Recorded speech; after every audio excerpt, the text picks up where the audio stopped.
বর্জ্য অপসারণের কাজ সঠিকভাবে চলছে কিনা তা দেখতে শুক্রবার বিকেলে রাজধানীর বিভিন্ন সড়ক পরিদর্শন করেন প্রধানমন্ত্রী তারেক রহমান।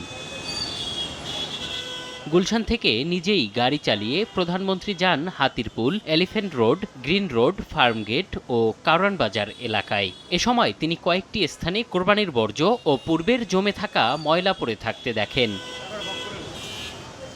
পরে ঢাকা উত্তর ও দক্ষিণ সিটি কর্পোরেশনের ২ আঞ্চলিক নির্বাহী কর্মকর্তাকে দায়িত্ব অবহেলার কারণে তাদের বিরুদ্ধে বিভাগীয় ব্যবস্থা গ্রহণের নির্দেশ দেন।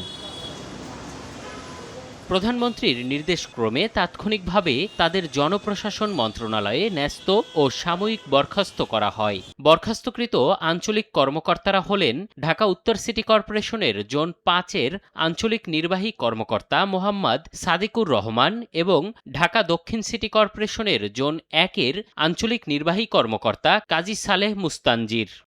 লাইফ বয় কিনে কল দাও টোল ফ্রি নম্বরে আর এক নিঃশ্বাসে গোল বলে জিতে নাও ফিফা বিশ্বকাপ ২০২৬-এর এক্সক্লুসিভ পুরস্কার। বরখাস্ত হওয়া ওই ২ আঞ্চলিক কর্মকর্তাকে জনপ্রশাসন মন্ত্রণালয়ে ন্যস্ত করা হয়েছে বলে নিশ্চিত করেছেন স্থানীয় সরকার প্রতিমন্ত্রী শাহে আলম।